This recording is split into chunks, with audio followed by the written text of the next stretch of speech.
Hello student, welcome to civil engineering Pathshala. Engineering drawing हम लोग पढ़ रहे हैं। लेक्चर इसका फोर्थ और लास्ट लेक्चर होगा आज का। ठीक है, इसके बाद इंजीनियरिंग ड्राइंग खत्म हो जाएगा। तो आज हम लोग पढ़ेंगे स्टेप के बारे में। ठीक है, स्टेयर केस के बारे में पढ़ेंगे। चलो देखते हैं आगे। तो सबसे पहले इंट्रोडक्शन के बारे में बात करते हैं। स्टेयर क्या होता है, स्टेयर केस क्या होता है। तो स्टेयर क्या होता है, सेट ऑफ स्टेप्स को ही हम लोग क्या बोलते हैं, स्टेयर बोलते हैं। स्टेप क्या होता है, जैसे कि इधर देखना, ये आपका स्टेप है। मतलब राइजर या फिर राइज और थ्रेड, राइज और थ्रेड के कॉम्बिनेशन को ही हम लोग क्या बोलते हैं, स्टेप बोलते हैं। और ये स्टेप, बहुत सारे स्टेप मिलके क्या बनते हैं, स्टेयर बनते हैं। ठीक है, स्टेयर समझ में आ गया। अब स्टेयर केस क्या होता है। स्टेयर केस देखो, किसी भी रूम या फिर बिल्डिंग, किसी भी रूम या फिर बिल्डिंग में स्टेयर केस जहां पर लोकेटेड होता है, किसी भी रूम या फिर बिल्डिंग में स्टेयर केस जहां पर लोकेटेड होता है उसको हम लोग स्टेयर केस बोलते हैं। ठीक है, आगे बढ़ते हैं। एकदम आसान सा टॉपिक है, कोई बहुत बड़ी समझाने वाली चीजें नहीं रहेंगी। ठीक है, अब टेक्निकल टर्म्स देखते हैं थोड़ा। इस डायग्राम से ही सब कुछ समझना, और कुछ लिखना होगा तो अपने से लिख भी लेना, है ना। चलो देखते जाना है। जहां जहां स्क्रीनशॉट आपको खींचने का मन होगा वहां स्क्रीनशॉट खींचते जाना। तो सबसे पहले हम लोग देख रहे हैं इधर, ये राइजर आपको दिख रहा होगा। ठीक है ना, ये राइजर देखो कहाँ से कहाँ तक है, कहाँ से कहाँ तक है। देखो ये आपका राइजर है। ठीक है, और थ्रेड क्या है, ये आपका क्या है, थ्रेड है ना। ये आपका थ्रेड है, TREAD। ओके, तो थ्रेड क्या है, राइजर क्या है, समझ में आ गया ना। अब देखो, इस थ्रेड का ही जो भाग दिख रहा है अपने को, जो निकला हुआ भाग दिख रहा है, ठीक है ना, उसी को हम लोग क्या बोल रहे हैं, उसका नोज बोल रहे हैं या फिर नोजिंग। ठीक है, मतलब नोज या फिर नोजिंग क्या होता है, वो थ्रेड का ही भाग होता है। ठीक है ना, जो कि राइजर से बाहर निकला रहता है। आगे समझ में। अब एक दिख रहा होगा टर्म, गोइंग। गोइंग क्या होता है, तो नोजिंग से नोजिंग के डिस्टेंस को हम लोग गोइंग बोलते हैं। यहाँ पर थोड़ा अलग दिख रहा होगा, लेकिन एक्चुअली में गोइंग क्या होता है, आपका नोजिंग से, एक नोजिंग से दूसरे नोजिंग, इधर देखना, एक नोजिंग से दूसरे नोजिंग के बीच के डिस्टेंस को हम लोग क्या बोलते हैं, गोइंग बोलते हैं। आ रहा समझ में, इसको थोड़ा सुधार लेना। गोइंग से गोइंग के डिस्टेंस को हम लोग क्या, सॉरी, नोजिंग से नोजिंग के डिस्टेंस को ही हम लोग क्या बोलते हैं, गोइंग बोलते हैं। ठीक है, अब आगे बढ़ते हैं। स्ट्रिंग, ये स्ट्रिंग दिख रहा होगा आपको। स्ट्रिंग क्या होता है, तो स्ट्रिंग जो होता है, फ्लाइट समझ में आता है। फ्लाइट का ही सबसे निचला जो क्या बोल लूं, बेस या फिर लाइन, उसी को हम लोग क्या बोलते हैं, स्ट्रिंग बोलते हैं। ठीक है ना, फ्लाइट मतलब ये आपका पूरा एक फ्लाइट है। ठीक है, एक फ्लाइट में कई ठोक स्टेप से मिलके बनता है एक फ्लाइट। ठीक है, कितने स्टेप होते हैं आगे बताऊंगा। अभी देखो, स्ट्रिंग समझ में आया। फ्लाइट का ही जो निचला है, जो सबसे निचला वाला जो क्या बोलना चाहिए, लाइन है ना, उसी को हम लोग स्ट्रिंग बोलते हैं। और अच्छे से समझते हैं। देखो,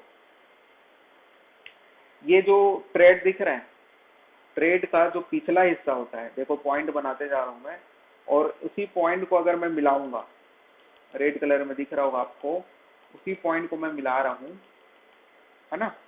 ये जो बना आपका, इसको हम लोग बोलते हैं स्ट्रिंग लाइन। क्या बोलते हैं, एक इमेजिनरी लाइन खींच दिया मैं थ्रेड के पिछले हिस्से को जोड़ते हुए, इसको हम लोग क्या बोलते हैं, स्ट्रिंगिंग या फिर स्ट्रिंग लाइन बोल दिया मैं, एक इमेजिनरी लाइन। तो स्ट्रिंग लाइन और स्ट्रिंग के बीच में एक जो भाग बन के आ रहा है अपने पास, ठीक है ना, एक बीम बन के आ रहा है, उसी को हम लोग स्ट्रिंग बीम भी बोल सकते हैं। क्या बोल सकते हैं, स्ट्रिंग बीम। ठीक है, एक टर्म दिख रहा होगा आपको, वेस्ट, इसी को हम लोग सॉफिट भी बोलते हैं। क्या बोलते हैं, वेस्ट को ही हम लोग सॉफिट बोलते हैं। सॉफिट क्या होता है देखते हैं। सॉफिट होता है आपका जो थ्रेड का पिछला हिस्सा है, और जो स्ट्रिंग है, स्ट्रिंग हम लोग देखें ना, ये स्ट्रिंग, थ्रेड का पिछला हिस्सा और स्ट्रिंग के बीच का जो हाइट होता है या डिस्टेंस होता है, ये आपको दिख रहा होगा, यहाँ पर बनाया हूँ, उसको हम लोग क्या बोलते हैं, वेस्ट बोलते हैं। फिर से मैं बता देता हूँ, थ्रेड का जो पिछला हिस्सा है या फिर पिछला पॉइंट, और जो स्ट्रिंग है ना, स्ट्रिंग के बीच के डिस्टेंस को ही हम लोग क्या बोलते हैं, वेस्ट बोलते हैं। वेस्ट समझ में आ गया। उतना इम्पोर्टेंट नहीं है। इम्पोर्टेंट क्या था आपका, राइज थ्रेड तो आपको समझ में आ जाता है, गोइंग आपको याद रखना है, नोजिंग आपको याद रखना है, स्ट्रिंग स्ट्रिंग थोड़ा बहुत याद रख लेना, ठीक है। उसके बाद एकदम सरल, नोवेल पोस्ट क्या होता है, हैंड रेल क्या होता है, ये सब नहीं बताऊंगा तो भी समझ में आ रहा होगा। हैंड रेल, ये आपका हैंड रेल है, ठीक है ना, ये आपका हैंड रेल है। नेवल पोस्ट है, ये हैंड रेल को सपोर्ट प्रोवाइड करता है, ऊपर और नीचे, ठीक है ना, हैंड रेल को सपोर्ट प्रोवाइड करता है। हैंड रेल को सपोर्ट आपका ये जो बैलेस्टर है ये भी प्रोवाइड करता है, ठीक है ना, स्टेबिलिटी प्रोवाइड करता है। हैंड रेल को स्टेबिलिटी प्रोवाइड कर रही है। छोटा छोटा पतला पतला जो वर्टिकल पोस्ट है, पतला पोस्ट, ये मेन पोस्ट कौन है, नीवल पोस्ट मेन पोस्ट है बोल लो, ठीक है ना। जो जबकि वर्टिकल जो थीन पोस्ट है उनको हम लोग बैलेस्टर बोल सकते हैं। तो ये नीवल पोस्ट, ये बैलेस्टर और ये हैंड रेल, तीनों किस लिए प्रोवाइड किया जाता है सीढ़ी में। अगर ये तीनों नहीं रहेंगे तो भी एक स्टेयर केस ही कहलाएगा, ठीक है ना, एक स्टेयर ही कहलाएगा। लेकिन ये तीनों का प्रोवाइड करने का सिर्फ एक मतलब होता है, या फिर क्या बोलना चाहिए, मकसद होता है, वो है सेफ्टी, ठीक है ना। और खास करके सेफ्टी बोलने से एक्सीडेंट से बचाने के लिए, सीढ़ी से अगर कोई गिर गया तो सपोर्ट प्रोवाइड करता है, खास करके वृद्ध या फिर आपके बच्चों लोग के लिए, ठीक है। ये आपका प्रोवाइड करना जरूरी हो जाता है। इतना समझ में आ गया क्या, कुछ छूट गया, लैंडिंग छूट गया है आपका। देखो लैंडिंग दिख रहा होगा कि हम लोग जैसे ही स्टेप से चढ़ते जा रहे हैं, ऊपर ऊपर ऊपर चढ़ते जा रहे हैं, एक स्लाइड जहां पर खत्म होता है, स्लाइड जहां पर खत्म होता है वहां पर से लैंडिंग स्टार्ट होता है। ये लैंडिंग देखो, ये लैंडिंग है आपका। तो लैंडिंग क्या काम आता है, लैंडिंग दो काम आता है। एक तो वहां पर आदमी जब चढ़ रहा है तो वहां रेस्ट कर सकता है, और दूसरा काम उसका होता है जब हम लोग स्टेयर का डायरेक्शन चेंज करते हैं, तो डायरेक्शन चेंज यही लैंडिंग से ही होता है, ठीक है। आगे समझ में, लैंडिंग क्या होता है समझ में आ गया। और कुछ थोड़ी छूट रहा है देख लो, और कुछ नहीं छूट रहा है। अब आगे बढ़ते हैं। ये स्कोटिया, ये कोई काम का नहीं है इसलिए नहीं बताया हूं मैं, ठीक। आगे बढ़ते हैं। देखो अब यहाँ पर कुछ लिखते भी जाना, जो मैं लिखा रहा हूँ उसको समझते जाना, लिखते जाना, ओके। सबसे पहले हम लोग बात करते हैं स्टेप की। स्टेप क्या होता है, एक सीढ़ी है ना। मतलब स्टेप से ही मिलके स्टेयर बनता है। मतलब मैं क्या बोल सकता हूँ स्टेप को, वन राइजर, मतलब one rise plus one trade से मिलके क्या बनता है कि स्टेप बनता है। बस इतना लिख लो। क्या लिख दिया मैं, बोलता कुछ हूँ लिखता कुछ हूँ, ट्रेड है ना। तो उससे मिलके क्या बनता है आपका, स्टेप बनता है। उसके बाद जो मैं पहले बता चुका हूँ, जो राइज या फिर राइजर जो होता है कहाँ से कहाँ तक वेरी करता है, अगर बोलेगा तो 150 से लेके 180 mm तक वेरी कर सकता है। 180 या फिर 175 mm भी कहीं कहीं किसी बुक में मिलेगा, ठीक है। और ट्रेड की अगर मैं बात करूं तो ट्रेड आपका कहाँ से कहाँ तक वेरी करता है, 250 से लेके आपका 270 mm तक मान लो वेरी करता है। वैसे तो हम लोग स्टैंडर्ड वैल्यू जानते हैं, स्टैंडर्ड वैल्यू अगर लिखना चाहो तो लिख सकते हो, ये मैं बता चुका हूँ वैसे पिछले क्लास में। स्टैंडर्ड वैल्यू जो होता है आपका राइज के लिए, रेसिडेंशियल बिल्डिंग के लिए बोल रहा हूँ, रेसिडेंशियल बिल्डिंग या फिर पब्लिक बिल्डिंग दोनों के लिए लगभग समान ही होता है। राइज हम लोग 150 mm लेते थे, और ट्रेड का जो स्टैंडर्ड वैल्यू होता है वो कितना बोल दिया था, 300 mm, सब mm में है ना, सब mm में है, ठीक है। तो अब आपको एक क्वेश्चन ये आता है, इनका कॉम्बिनेशन पूछ लेता है कभी कभार। राइज को मान लो मैं आर मान लेता हूँ और ट्रेड को टी मान लेता हूँ, तो आर प्लस टी पूछ सकता है एग्जाम में कितना होता है। राइज और ट्रेड का जो समीशन होता है वो कितना से कितना तक वेरी करता है, तो दोनों को जोड़ दो तो कितना हो जाएगी, 40 या फिर 400 mm बोल सकता हूँ। 400 mm से लेके आपका ये जुड़ेगा, हाँ, तो ये हो जाएगा 450 mm, ठीक है ना। जोड़ दो, बस जोड़ के मैं लिखा हूँ, ठीक है। इन दोनों को जोड़ो और इन दोनों को जोड़ो, तो 400 से 450 mm तक वेरी कर सकता है दोनों का एडिशन। ऐसी आपका थोड़ा सा टफ एग्जाम आया तो इनका मल्टीप्लिकेशन भी पूछ सकता है, इनको मल्टीप्लिकेशन करके अपने से लिख सकते हो, ठीक है ना। 2r प्लस टी भी आपको पूछ सकता है, मतलब किसी भी कुछ भी कॉम्बिनेशन पूछ सकता है अपने मन से, ठीक है। हो सकता है आपका टी 2t प्लस r पूछ सकता है, कुछ भी पूछ सकता है। तो अगर आपको ये वैल्यू पता रहेगा ना कि कहाँ से कहाँ तक वेरी करता है, तो आप ये बता दोगे कि r प्लस टी कहाँ से कहाँ तक वेरी करेगा, r मल्टीप्लाई बाई टी कहाँ से कहाँ वेरी करेगा, ओके। आगे ना समझ में, जैसे कि इसको मैं लिख देता हूँ 375 सेंटीमीटर लिख दो, तो सेंटीमीटर या फिर लिख देते हैं, से लेके कहाँ से कहाँ तक वेरी करता है, 4500 तक वेरी करता है। और इसको आप अगर 2r+t में कन्वर्ट करके लिखेंगे तो ये आपका 550 से लेके 650 तक वेरी करता है।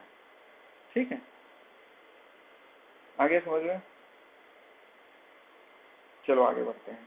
देख लेना, मल्टीप्लिकेशन गलत किया होगा तो आप लोग अपने से करके लिख सकते हो, है ना। मेरे को लग रहा है ये वाला गलत किया हूँ शायद, है ना, देख लेना। अब उसके बाद फ्लाइट के बारे में बता देता हूँ। फ्लाइट क्या होता है, फ्लाइट ऊपर ही देख लेते हैं। ये जो फ्लाइट देखे थे आप, ठीक है ना, फ्लाइट मतलब एक फ्लाइट में आपके स्टेप से मिलके बन रहा है आपका फ्लाइट। ये जो फ्लाइट होता है, चलो नीचे ही लिख देता हूँ, FLIGST। एक फ्लाइट में मिनिमम 3 स्टेप होंगे, याद रखना, ये पूछता है ना, ये इंपॉर्टेंट है। एक फ्लाइट में मिनिमम 3 स्टेप, और मैक्सिमम अगर बोलोगे तो मैक्सिमम आपके 12 स्टेप हो सकते हैं। इस चीज को याद रखना, मैक्सिमम 12 एंड मिनिमम 3 स्टेप हो सकते हैं। ओके, नेवल पोस्ट का हाइट कितना होता है? नेवल की स्पेलिंग क्या हो जाएगी? नेवल पोस्ट है। तो नेवल पोस्ट का जो हाइट होता है, नॉर्मल आप लोग कितना ले सकते हो, अंदाजे से भी लगा सकते हो, अगर याद नहीं रहेगा तो भी लगभग 3 फीट का होता है ना। तो ये वेरी करता है आपका 75 से लेके 90 सेंटीमीटर। ठीक है, इस चीज को याद रख सकते हो। नेवल पोस्ट के बाद फिर बैलेस्टर के बारे में अगर एक पॉइंट लिखना चाहो तो अपने से लिख सकते हो। क्या लिख सकते हो? बैलेस्टर किस लिए प्रोवाइड किया जाता है? सपोर्ट प्रोवाइड करता है ना हैंड रेल को। ठीक है, अच्छा एक चीज लिखना, बैलेस्टर अपने से लिख लेना, एक होता है बैलेस्ट्रेंट होता है, बैलेस्ट्रेंट, या फिर इसी को हम लोग बोल सकते हैं बैलेस्ट्रेड। लिखना बैलेस्ट्रेड या फिर बैलेस्ट्रेंट क्या होता है? ये होता है हैंड रेल, लिखना हैंड रेल प्लस बैलेस्टर। ठीक है, बैलेस्टर प्लस क्या बच गया, एक handrail plus baluster plus newel post.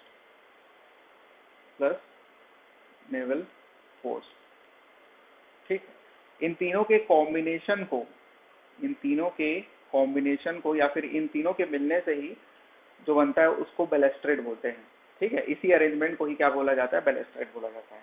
तो ऐसा भी पूछ सकता है कि बैलेस्ट्रेड क्यों प्रोवाइड किया जाता है? तो बैलेस्ट्रेड सपोर्ट के लिए प्रोवाइड किया जाता है, एक्सीडेंट को रोकने के लिए प्रोवाइड किया जाता है, सेफ्टी के लिए प्रोवाइड किया जाता है बैलेस्ट्रेड बोलने का मतलब बैलेस्टर नहीं होगा, बैलेस्ट्रेड बोलने का मतलब बैलेस्टर भी होगा, हैंड रेल भी होगा और नेवल पोस्ट भी होगा। इस चीज को याद रखना। ठीक है, और लिखना आगे, पेज नया ऐड कर लेता हूँ। ठीक है, लिखो पिच के बारे में, PITC। पिच को समझने के लिए अपन डायग्राम में वापस जाते हैं। देखना ऊपर वाला जो डायग्राम में बताया था ना, ये। अच्छा, नोज क्या होता है समझ में आ गया ना? नोज क्या होता है समझ में आ गया। अभी मैं कलर चेंज करता हूँ, अभी रेड कलर में बताऊंगा, उसको देखना। जो नोजिंग दिख रहा है, स्टेप का जो नोजिंग दिख रहा है, उस पॉइंट को मैं मिलाऊंगा। ठीक है ना, जो स्टेप का नोजिंग दिख रहा है, नोजिंग कहाँ पर होता है? थ्रेड का ही भाग होता है। तो ऐसा इमेजिनरी लाइन जो नोजिंग को जोड़ रहा है, देखो नोजिंग को जोड़ने वाली एक ऐसी इमेजिनरी लाइन, ठीक है ना, ये मान लेते हैं इमेजिनरी लाइन है, जो कि हॉरिजॉन्टल के साथ जितना एंगल बनाती है, जो लाइन ऑफ नोजिंग, इसको लाइन ऑफ नोजिंग बोल देता हूं मैं, लाइन ऑफ नोजिंग हॉरिजॉन्टल के साथ जितना एंगल बनाती है, या फिर हॉरिजॉन्टल सरफेस के साथ जितना एंगल बनाती है, उसी एंगल को हम लोग क्या बोलते हैं? उस स्टेयर का पिच बोलते हैं। उस स्टेयर का क्या बोलते हैं? पिच बोलते हैं, या फिर पिच ऑफ स्टेयर। समझ में आ गया ना? एकदम आसान है, पिच ऑफ स्टेयर बोलते हैं। तो आपको याद क्या रखना है? पिच ऑफ स्टेयर कहाँ से कहाँ तक वेरी करता है, ये आपको याद रखना है। पिच ऑफ स्टेयर जो है और आपको पता ही होगा मेरे ख्याल से कि ये 25 डिग्री से कम नहीं होना चाहिए, तो हम लोग ऐसे लिख लेते हैं 25 डिग्री टू 40 डिग्री वेरी करता है, 25 डिग्री टू 40 डिग्री वेरी करता है, 40 डिग्री से ज़्यादा नहीं होना चाहिए। कभी कभार ऐसा भी याद रख लेना कि जो पिच है वो 42 डिग्री ज़्यादा नहीं होना चाहिए, डिटेल में अगर जानना चाहो तो। इन जनरल हमको यही याद रखना है 25 से लेके 40 डिग्री तक वेरी करता है, ठीक है। आगे समझ में? ठीक। लैंडिंग क्या होता है? लैंडिंग तो बता दिया हूँ ना मैं डायग्राम में। स्लाइड जहाँ पर खत्म होता है वहां पर हम लोग लैंडिंग प्रोवाइड करते हैं। क्यों प्रोवाइड करते हैं? क्यों प्रोवाइड करते हैं? रेस्ट के लिए, या फिर दूसरा जहाँ पर स्टेयर का डायरेक्शन चेंज होता है तब वहां पर हम लोग लैंडिंग प्रोवाइड करना जरूरी होता है, ठीक है। विंडर्स अगर लैंडिंग प्रोवाइड नहीं करते हैं, जब हम लोग लैंडिंग प्रोवाइड नहीं करते हैं तब हम लोग विंडर्स प्रोवाइड करते हैं। विंडर्स क्या है? जो तिरछा सीढ़ी रहता है ना, उसको अभी आगे बताऊंगा डायग्राम में अच्छे से। तो विंडर्स बस इतना याद रखना, if landing is not provided then winders are provided. लिख लेना एक लाइन में, if landing are not provided then winders are provided, winders are provided. देखो विंडर जनरली वहां पर प्रोवाइड करते हैं जहां पर अपने पास स्टेयर केस के लिए जगह कम होता है, ठीक है ना। जगह कम होने पे विंडर्स प्रोवाइड किया जाता है, ठीक है, one floor to other floor तक अप्रोच करने के लिए। आगे बढ़े, ये टेक्निकल टर्म खत्म होते हैं यहाँ पर। अब हम लोग रिक्वायरमेंट्स ऑफ गुड स्टेयर। एक एक स्टेयर को हम लोग गुड कब बोल सकते हैं, अच्छा है कब बोल सकते हैं? जब उसका बिल्डिंग में या फिर किसी भी हॉल में, रूम में उसका लोकेशन सही जगह में, बिल्डिंग बोलना ज़्यादा सही रहेगा। तो किसी भी बिल्डिंग में अगर सीढ़ी का, ठीक है, लोकेशन इंपॉर्टेंट है, कहाँ पर होना चाहिए। दूसरा है लोकेशन मतलब समझ गए ना आप, उसको मैं क्या बताऊँ, उसका अरेंजमेंट मतलब कहाँ पर होगा। दूसरा क्या होता है? विड्थ ऑफ स्टेयर, ठीक है ना। स्टेयर की विड्थ कितनी होनी चाहिए? मैं इसको बताया था शायद, पब्लिक बिल्डिंग के लिए कितना होता है?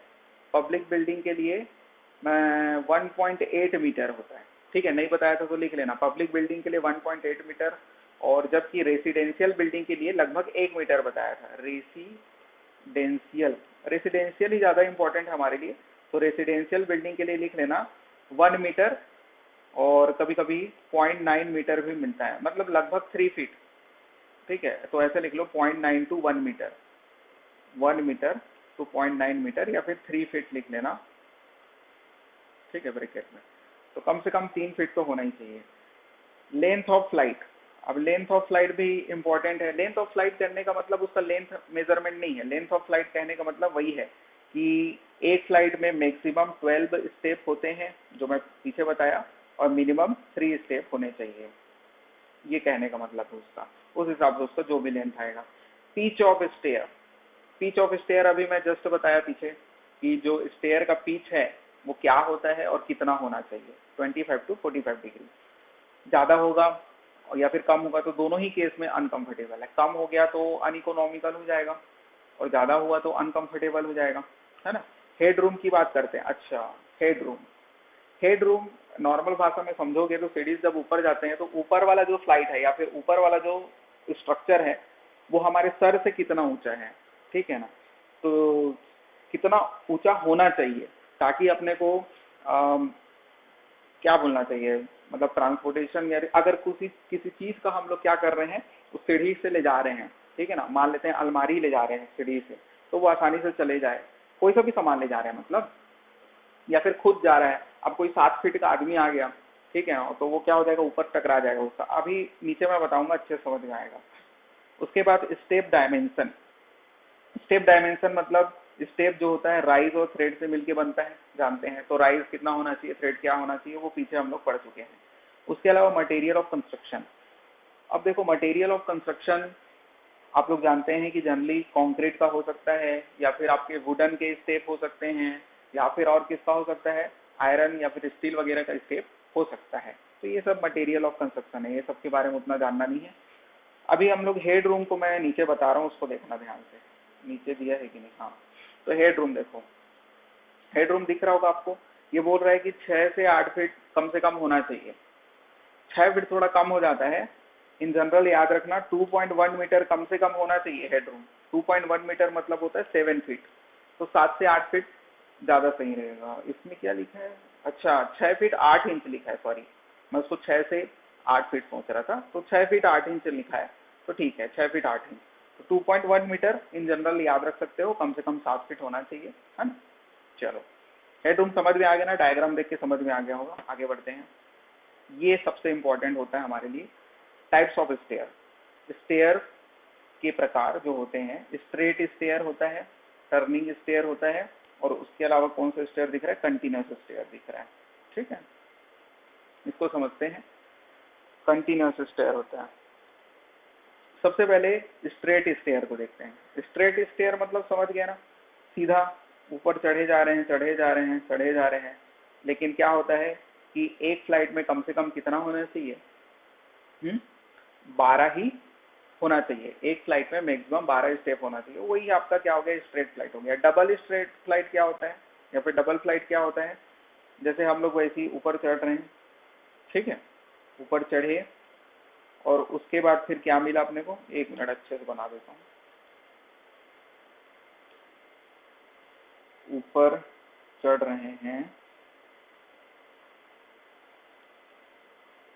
यहाँ तक चढ़े मान लो, ठीक है, और उसके बाद फिर लैंडिंग आ गया, ठीक है, ये लैंडिंग है, और लैंडिंग के बाद फिर चढ़ रहे हैं हम लोग, लैंडिंग के बाद फिर चढ़ रहे हैं, लेकिन है क्या, स्ट्रेट ही है। समझ में आ गया ना। जनरली पहाड़ वगैरह में जब रहता है तो वही स्ट्रेट स्टेयर रहता है, ठीक है। तो चढ़ रहे हैं, उसके बाद फिर लैंडिंग आ गया, फिर चढ़ रहे हैं, फिर लैंडिंग आ जाएगा, फिर चढ़ रहे हैं, तो ये डबल फ्लाइट कहलाएगा। डबल फ्लाइट आ रहा है समझ में, लेकिन स्ट्रेट ही है। आगे बढ़ते हैं, और कुछ बताने लायक नहीं था उसमें।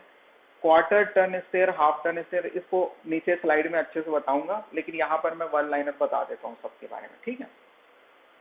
क्वार्टर टर्न स्टेयर क्या होता है, क्वार्टर टर्न स्टेयर देखना डायग्राम में होता क्या है, इसका अरेंजमेंट कुछ ऐसा मैं बना देता हूँ। हम लोग चढ़े ऊपर, ठीक है, चढ़े, यहाँ पर लैंडिंग मिल गया, और लैंडिंग के बाद फिर हम लोग 90 डिग्री में टर्न किए। कितने डिग्री में, 90 डिग्री में टर्न किए, और टर्न करने के बाद फिर से स्टेप आ गया, ठीक है। मतलब कितने एंगल में टर्न हुआ, स्टेयर हमारा 90 डिग्री में टर्न हुआ लैंडिंग आने के बाद, तो उसी को हम लोग क्वार्टर टर्न स्टेयर बोलते हैं। टर्निंग स्टेयर है तो वो स्ट्रेट ना होके मुड़ेगा। अब कितने डिग्री में मुड़ेगा वही तो याद रखना है। क्वार्टर टर्न में 90 डिग्री में मुड़ता है, ठीक। हाफ टर्न स्टेयर से पहले 3 क्वार्टर को देख लेते हैं, क्योंकि क्वार्टर से ही रिलेटेड है। 3 क्वार्टर टर्न स्टेयर में 270 डिग्री में मुड़ता है। कितने डिग्री मुड़ता है, 270 डिग्री में मुड़ता है। इसमें क्या होता है कि हम लोग ऐसी वैसी क्वार्टर टर्न वाले डायग्राम को ही देखना। हम लोग ऊपर चढ़े 90 डिग्री मुड़े, 90 डिग्री मुड़े, उसके बाद फिर लैंडिंग आया, ठीक है ना, फिर लैंडिंग आया, और लैंडिंग आने के बाद फिर 90 डिग्री में मुड़े, लैंडिंग आने के बाद फिर 90 डिग्री में मुड़े, और फिर लैंडिंग आने के बाद फिर 90 डिग्री में मुड़े। समझ में आ रहा है।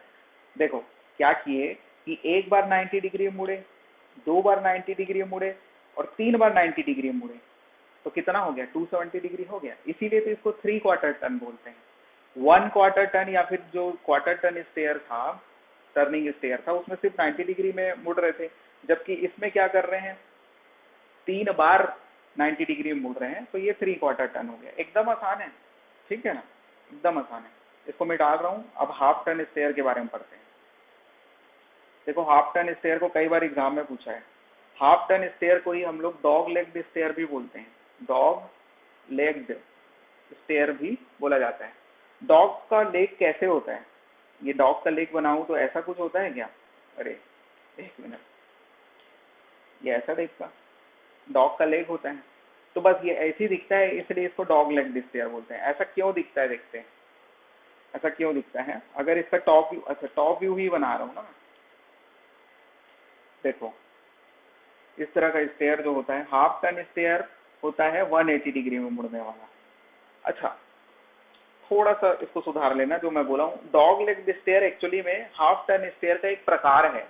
हाफ टर्न स्टेयर को ही डॉग लेग्ड नहीं बोलते हैं। हाफ टर्न स्टेयर के 3 प्रकार होते हैं। डॉग लेग्ड स्टेयर भी एक प्रकार है, उसके अलावा ज्योमेट्रिकल स्टेयर भी होता है, ठीक है, ऐसा करके 3 स्टेयर होते हैं इसके प्रकार में। तो उसको पीछे ही देखते हैं, चलो यहाँ पर बताऊंगा, थोड़ा कंफ्यूज हो जाओगे। अभी बस इतना याद रख लो कि जो हाफ टर्न स्टेयर होते हैं वो 180 डिग्री में टर्न होते हैं, मतलब जिस डायरेक्शन में जा रहे हैं उसके जस्ट अपोजिट डायरेक्शन में फिर आ जाते हैं। आया समझ में? इतना याद रख लो, ठीक है।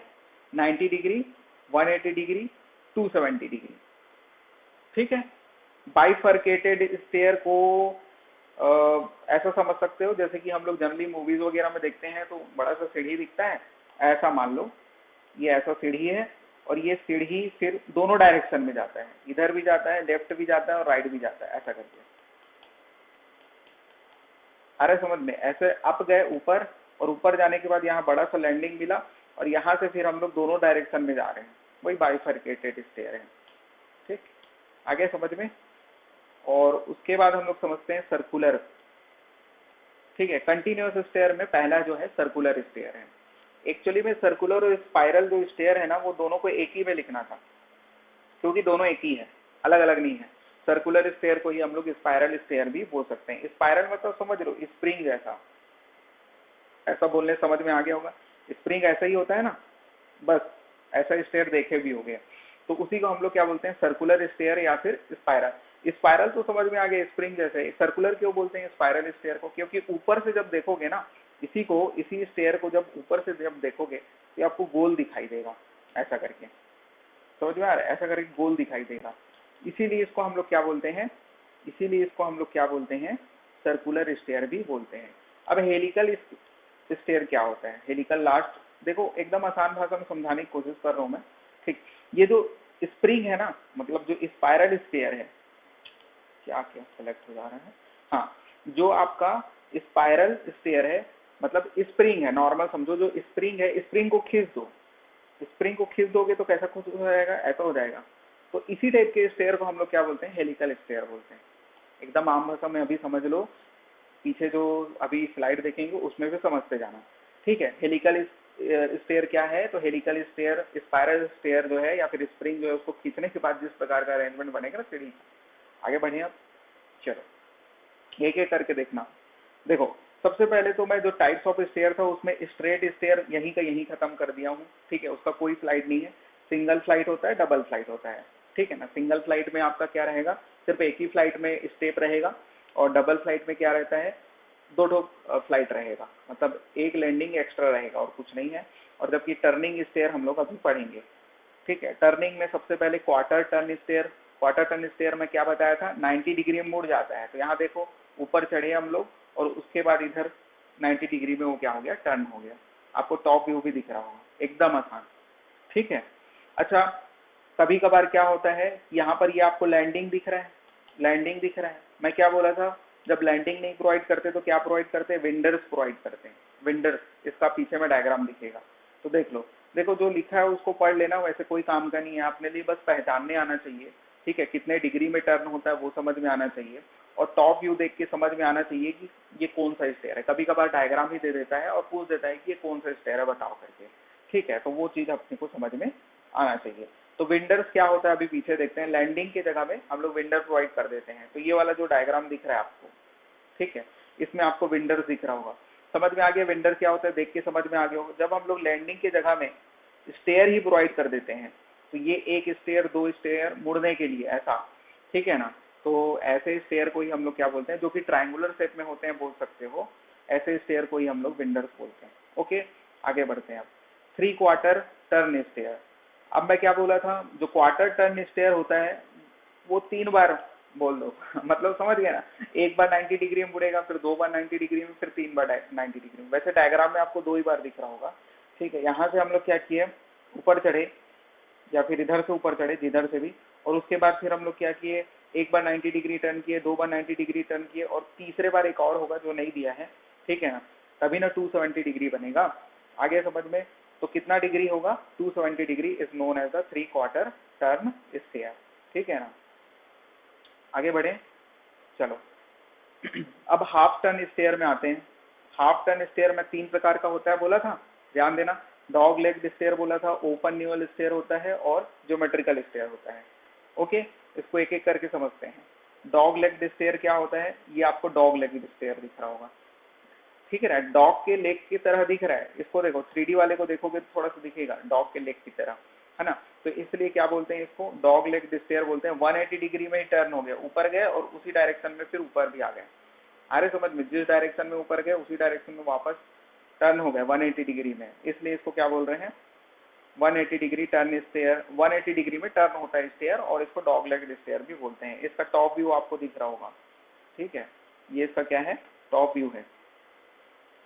इस स्टेयर के बारे में आपको क्या याद रखना है, 180 डिग्री में टर्न होता है, बाकी और कुछ नहीं याद रखना है। वो तो इतना बड़ा थ्योरी लिखा उसमें भी वही बोला है, consist of the two straight flight of the step with abrupt turn between them. Abrupt turn हो जाता है जस्ट अपोजिट।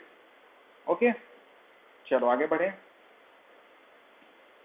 चलो उसके बाद फिर ओपन निवल स्टेयर, ये भी आपका क्या है, डॉग लेग स्टेयर के समान ही होता है, बस इसमें निवल पोस्ट वगैरह नहीं प्रोवाइड करते हैं, या फिर जो हम लोग बैलस्टर प्रोवाइड करते थे ना, बैलस्ट्रेट में बोला था, बैलस्ट्रेट किस किस का कॉम्बिनेशन होता था, जो बैलस्टर प्रोवाइड करते थे, जो निवल पोस्ट प्रोवाइड करते थे, और उसके अलावा जो रेलिंग प्रोवाइड करते थे, हैंड रेल, वो सब नहीं होता। देख लो इधर अपने को रेलिंग दिख रहा है क्या, यहाँ पर निवल पोस्ट होना चाहिए था, यहाँ पर आपका हैंड रेल होना चाहिए था, कुछ दिख रहा है क्या, हैंड रेल वगैरह बैलस्टर दिख रहा है क्या, नहीं दिख रहा है। तो वो जब नहीं रहेगा, ठीक है मिटा देता हूँ इसको, एक मिनट। तो जब नहीं रहेगा, क्या जब नहीं रहेगा, बैलस्ट्रेड जब नहीं रहेगा, तो उसको हम लोग क्या बोलते हैं, ये एक मिनट यार क्या हो गया, ये हो क्यों नहीं रहा, चलो रहने दो। हाँ, तो मैं क्या बोल रहा था, जब बैलस्ट्रेड नहीं रहेगा तो उसी को हम लोग क्या बोलते हैं, ओपन निवल स्टेयर बोलते हैं। ओपन निवल स्टेयर समझ में आ गया ना, ठीक है। ज्योमेट्रिकल स्टेयर आगे देखेंगे, तीसरा टाइप है, वो भी ऐसी टाइप का होता है, उसमें भी निवल नहीं रहता। तो ज्योमेट्रिकल स्टेयर क्यों बोलते हैं उसको, देखोगे तो समझ में आ जाएगा। देखो ये हट जाए बस, ये हट नहीं रहा है भाई, हटा, चलो ठीक है। ज्योमेट्रिकल स्टेयर क्या होता है, इसमें भी न्यूअल पोस्ट नहीं होता। देखो नो न्यूअल पोस्ट बोला है, ठीक है। ये किसी भी ज्योमेट्री का हो सकता है, किसी भी ज्योमेट्रिकल शेप का हो सकता है। इधर जब आपको दिख रहा है ना, ठीक है, यहाँ पर विंडर्स प्रोवाइड किया गया है। विंडर्स क्या होता है, तिरछा सीढ़ी, है ना, विंडर्स की हेल्प से लैंडिंग नहीं प्रोवाइड किया गया है, तो उसी को हम लोग क्या बोलते हैं, ज्योमेट्रिकल स्टेयर बोलते हैं। आगे समझ में, बस ये इतना ही याद रखना, ज्योमेट्रिकल स्टेयर किसके अंतर्गत में आता है, हाफ टर्न स्टेयर के अंतर्गत में आता है। ये भी हाफ टर्न ही है ना, क्या क्या लिख देता हूँ, half turn, half turn stair. Half turn मतलब 180 डिग्री में टर्न हो रहा है। क्या ये हो रहा है, 180 डिग्री में टर्न हो रहा है, ठीक है। आगे बढ़ते हैं। बाइफरकेटेड स्टेयर बोला था, बाइफरकेटेड स्टेयर में क्या रहता है, शुरुआत में जब हम लोग ऊपर चढ़ते हैं ना, तो आपका थोड़ा सा सीढ़ी का विड्थ ज्यादा रहता है, याद रखना, यहाँ पर विड्थ ज्यादा रहेगा, लेकिन ऊपर जब चढ़ लेंगे, यहाँ पर लैंडिंग जब आएगा, तो ये दो डायरेक्शन में पहली बात तो ये डाइवर्ट कर देगा, ठीक है। और जो यहाँ पर जो स्टेप्स होते हैं उसका विड्थ थोड़ा नैरो होता है, कम होता है ना, इतना याद रखना। तो बाइफरकेटेड स्टेयर बस देख के पहचान में आना चाहिए कि ये बाइफरकेटेड स्टेयर है, और किसके अंतर्गत में आता है, किसके अंतर्गत में आता है, ये भी हाफ टर्न स्टेयर ही है ना, ठीक। आगे बढ़ते हैं। उसके बाद देखते हैं types of continuous stair.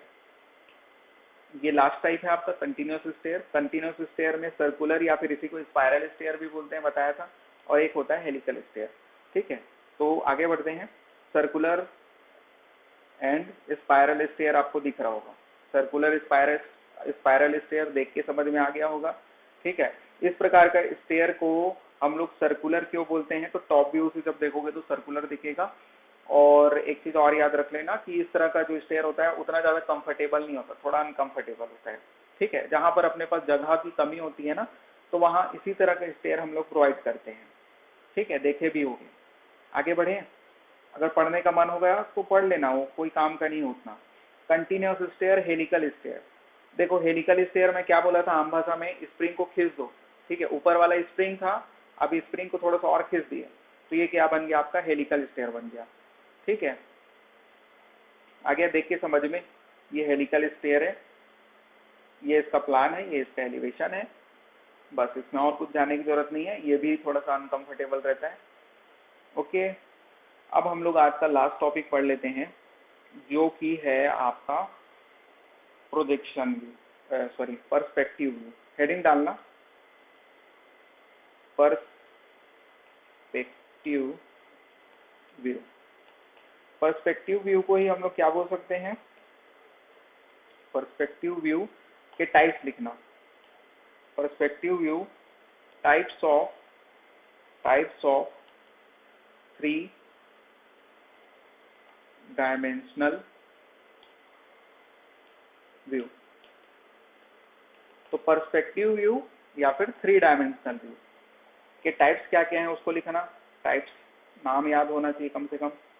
Isometric पढ़े होगे, याद आ रहा होगा, आइसोमेट्रिक प्रोजेक्शन लिखते जाना, जहां समझाना होगा समझाऊंगा। Isometric projection. दूसरा होता है अपने पास axonometric projection, axonometric projection. Third याद रखना oblique projection, oblique projection. And fourth याद रखना पर्सपेक्टिव प्रोजेक्शन, पर्सपेक्टिव प्रोजेक्शन। ठीक है, आइसोमेट्रिक प्रोजेक्शन, एक्सोनोमेट्रिक, इसको अभी डायग्राम में बताऊंगा। ठीक है, इसमें बस आपको एंगल याद रखना है। पर्सपेक्टिव प्रोजेक्शन के बारे में थोड़ा डिटेल में बात करेंगे, उसके अलावा उतना नहीं। तो पर्सपेक्टिव प्रोजेक्शन पहले देख लेते हैं। पर्सपेक्टिव प्रोजेक्शन क्या होता है, एक्चुअल में जैसे अपने को दिखता है, ठीक है, एक्चुअल में जैसे दिखता है उसी को ड्राइंग शीट में ड्रॉ करना ही पर्सपेक्टिव प्रोजेक्शन कहलाता है। जैसे कि रेलवे का पटरी को मैं देख रहा हूँ, ठीक है, रेलवे का पटरी को जो मैं देखूंगा मेरे आंख में कैसे दिखेगा, वो ऐसा कुछ दिखेगा। एक मिनट, क्या बना दिया, थोड़ा अच्छे से बनाते हैं। ये हो गया मान लो, ये हो गया मान लो, और ये क्या हो गया, रेलवे का पटरी हो गया। इधर थोड़ा डेंस ऐसा करता, ठीक है, मतलब दूर जाते जाएंगे तो ऐसा थोड़ा नैरो होते जाएगा। ये एक्चुअल व्यू दिख रहा है ना, इसी एक्चुअल व्यू को बनाना और किसी पॉइंट में जाके वो क्या हो जाएगा, एक पॉइंट बन जाएगा। ठीक है, तो इसी को हम लोग क्या बोलते हैं, पर्सपेक्टिव प्रोजेक्शन बोलते हैं। ठीक है, ट्रू शेप को ही बनाना, लिख लेना है एक लाइन में अगर लिखना है तो। ट्रू शेप जो ड्रॉ करते हैं ना अपन, ट्रू शेप किसी भी चीज का, रेलवे पटरी बस नहीं, किसी भी चीज की बात हो रही है तो उसी को हम लोग क्या बोलते हैं, ट्रू शेप जो अपीयर होता है और उसी को जो हम लोग ड्रॉ करते हैं। या फिर ऐसे बोल सकते हो, ट्रू शेप जो आंख से हमको अपीयर होता है, आंख से जो अपीयर हो रहा है उसी को as it is drawing sheet में ड्रॉ करना ही क्या कहलाता है, पर्सपेक्टिव प्रोजेक्शन कहलाता है। आगे समझ में पर्सपेक्टिव प्रोजेक्शन क्या होता है। ठीक है, अब जितने भी प्रोजेक्शन होते हैं, आइसोमेट्रिक, एक्सोनो, ऑब्लिक और इसका पर्सपेक्टिव प्रोजेक्शन, उसका एंगल याद रखना कम से कम। ये जो आपको दिख रहा होगा सामने, तो सबसे पहले आइसोमेट्रिक प्रोजेक्शन का जो स्मॉलर डायमेंशन है, ये वाला देखो, ये स्मॉलर डायमेंशन है और ये जो है लार्जर डायमेंशन है। ठीक है, तो स्मॉलर डायमेंशन के साथ 30 डिग्री का एंगल बनाता है और लार्जर डायमेंशन के साथ भी 30 डिग्री, मतलब लार्जर और स्मॉलर दोनों के साथ 30 डिग्री का एंगल बनाता है आइसोमेट्रिक से, याद रखना। ठीक है ना, 100 में पढ़े होगे ना आइसोट्रॉपिक, उसी से याद रख सकते हो आइसोमेट्रिक। तो आइसोमेट्रिक दोनों तरफ समान एंगल बनाएगा। एक्सोनोमेट्रिक की जब बात करेंगे तो एक्सोनोमेट्रिक स्मॉलर जो डायमेंशन है उसमें 30, जबकि लार्जर में 60, मतलब लार्जर के साथ ज्यादा और स्मॉलर के साथ कम, ऐसा याद रख सकते हो। एक्सोनोमेट्रिक जो प्रोजेक्शन होता है वो स्मॉलर डायमेंशन के साथ 30 डिग्री, 30 और 60 ही होता है। ठीक है ना, 30 और 60, और इसमें वो थोड़ा अंतर आएगा, उसको मैं बताता हूँ। 30 डिग्री किसके साथ बना रहा है, स्मॉलर, और लार्जर के साथ 60 डिग्री। एक्सोनोमेट्रिक के बाद आते हैं हम लोग ऑब्लिक प्रोजेक्शन। ऑब्लिक प्रोजेक्शन बस याद रखना 45 डिग्री का एंगल बनाता है। ऑब्लिक प्रोजेक्शन 45 डिग्री का एंगल बनाता है, इसको पूछा है एक आध बार। तो ऑब्लिक तो याद रखना, ऑब्लिक प्रोजेक्शन जो है वो कितने डिग्री का होता है, 45 डिग्री का होता है। और पर्सपेक्टिव प्रोजेक्शन जस्ट अपोजिट होता है, एक्सोनोमेट्रिक का अपोजिट होता है। देख रहे होगे ऊपर में, एक्सोनोमेट्रिक जो है वो लार्जर के साथ ज्यादा बना रहा था और स्मॉलर के साथ कम बना रहा था, जबकि ये क्या करेगा, स्मॉलर के साथ ज्यादा बनाएगा, कितना, वही 60 डिग्री, और जबकि लार्जर के साथ कम बनाएगा 30 डिग्री। तो ये क्या हो गया, पर्सपेक्टिव प्रोजेक्शन। खत्म करते हैं, अब इस डायग्राम को बस समझ लेना उसके बाद पर्सपेक्टिव प्रोजेक्शन भी खत्म हो जाएगा। ठीक है, ये हम लोग क्या पढ़ रहे हैं, पर्सपेक्टिव व्यू के जो जो एलिमेंट्स हैं। ठीक है, पर्सपेक्टिव व्यू के जो एलिमेंट्स है उसके बारे में पढ़ रहे हैं, कौन क्या चीज होता है उसको एक बार थोड़ा सा जान लेते हैं। तो सबसे पहले तो ये आपको ऑब्जर्वर दिख रहा होगा, ये जो आदमी है, ठीक है, वो क्या है, ऑब्जर्वर है, ठीक है, ऑब्जर्वर है। ऑब्जर्वर कहाँ पर खड़ा रहेगा, ग्राउंड प्लेन में। ये आपको क्या दिख रहा है, ग्राउंड प्लेन दिख रहा है ना, ग्राउंड प्लेन, ग्राउंड प्लेन में वो खड़ा है, ठीक है। तो ग्राउंड प्लेन और जो पिक्चर प्लेन जहां पर एक दूसरे को इंटरसेक्ट करते हैं तो वहां पर आपका ग्राउंड लाइन बनता है। ये ग्राउंड लाइन, जीएल मतलब ग्राउंड लाइन बना। मैं क्या बोला कि ग्राउंड प्लेन और पिक्चर प्लेन, पिक्चर प्लेन क्या होता है, पिक्चर प्लेन एक वर्टिकल प्लेन होता है, एक इमेजनरी वर्टिकल प्लेन होता है जो कि ऑब्जेक्ट और ऑब्जर्वर के बीच में होता है। ऑब्जेक्ट क्या है यहाँ पर, ये जो आपका क्यूबाइड टाइप का दिख रहा है वो ऑब्जेक्ट है, ठीक है ना, उस ऑब्जेक्ट को ऑब्जर्वर देख रहा है। तो ऑब्जेक्ट और ये क्या है, इसको लिख देता हूँ ऑब्जर्वर। ऑब्जर्वर के बीच में एक वर्टिकल इमेजनरी पिक्चर प्लेन है। पिक्चर प्लेन और ग्राउंड प्लेन जहां पर मिलते हैं उसको ग्राउंड लाइन बोलते हैं। और जो ऑब्जर्वर का जो आई लेवल में क्या रहता है, मतलब आंख के लेवल में हॉरिजॉन्टल प्लेन दिख रहा है अपने को, ये एक हॉरिजॉन्टल प्लेन है, ठीक है ना। हॉरिजॉन्टल प्लेन और पिक्चर प्लेन दोनों एक दूसरे को जहां पर इंटरसेक्ट करते हैं, ये ठीक है ना, दिख रहा होगा। तो इसी को हम लोग क्या बोलते हैं, हॉरिजॉन्टल लाइन बोलते हैं। हॉरिजॉन्टल लाइन या फिर आई लेवल भी बोलते हैं, एकदम समान है यार। प्लेन जहां पर एक दूसरे को इंटरसेक्ट करेंगे वहां पर एक लाइन बनेगा, ठीक है ना। अब कोई सा भी लाइन होगा, जैसे कि पिक्चर प्लेन और ग्राउंड प्लेन जहां पर इंटरसेक्ट कर रहे हैं वहां ग्राउंड लाइन बन रहा है, पिक्चर प्लेन और हॉरिजॉन्टल प्लेन जहां पर इंटरसेक्ट कर रहे हैं वहां पर हॉरिजॉन्टल लाइन बन रहे हैं, ठीक है। आगे समझ में। अब लाइन ऑफ विजन दिख रहा होगा, मतलब ये क्या है, ऑब्जर्वर देखेगा तो यहाँ पर से बहुत सारे इमेजनरी लाइन जो पास होंगे और उसके आंख तक जो आएंगे और आंख में आते आते कन्वर्ज हो जाएंगे, ठीक है। तो ये क्या है, लाइन ऑफ विजन है। लाइन ऑफ विजन जिस पॉइंट में मिलता है उसी को स्टेशन पॉइंट बोलते हैं, जहां पर ये कन्वर्जिंग पॉइंट मिलता है लाइन ऑफ विजन का, ठीक है, उसी को हम लोग क्या बोलते हैं, स्टेशन पॉइंट भी बोलते हैं। आते जा रहा है, एकदम आसान है सब, ठीक है। तो इसमें याद ये रखना था, ग्राउंड लाइन किसके किसके इंटरसेक्ट होने पे बन रहा है, हॉरिजॉन्टल लाइन किसके किसके इंटरसेक्ट होने पे बन रहा है, स्टेशन पॉइंट क्या है। तो स्टेशन पॉइंट जो है आपका कन्वर्जिंग जो प्रोजेक्शन होता है जहां पर कन्वर्ज होता है वहीं पर स्टेशन पॉइंट बनता है, ठीक है। आई लेवल, हाँ एक चीज और याद रख लेना, आई लेवल जो होता है मतलब ऑब्जर्वर का हाइट, आंख का हाइट, आंख का, ऑब्जर्वर का हाइट नहीं ना, ऑब्जर्वर के आई का हाइट कितना होता है, लगभग हम लोग मानते हैं कि 1.5 मीटर, 1.5 मीटर टू 1.8 मीटर होता है, ये मान लेते हैं हम लोग, ठीक है। इस चीज को याद रखना। ये ह्यूमन का जो आई का लेवल होता है वो 1.5 टू 1.8 मीटर होता है, जो कि लगभग ह्यूमन के हाइट के बराबर ही होता है, ठीक है ना। ह्यूमन का हाइट भी लगभग इतना ही मानते हैं हम लोग, ठीक है। तो इस प्रकार से हम लोग ईडी को समाप्त करते हैं, इंजीनियरिंग ड्राइंग को। इतने में आपका लगभग सभी क्वेश्चन आपका बन जाएगा एग्जाम में, जितने भी क्वेश्चन आएंगे, ओके। तो अगर आपको लेक्चर अच्छा लगा तो हमारे चैनल को सब्सक्राइब कर सकते हैं। Thank you.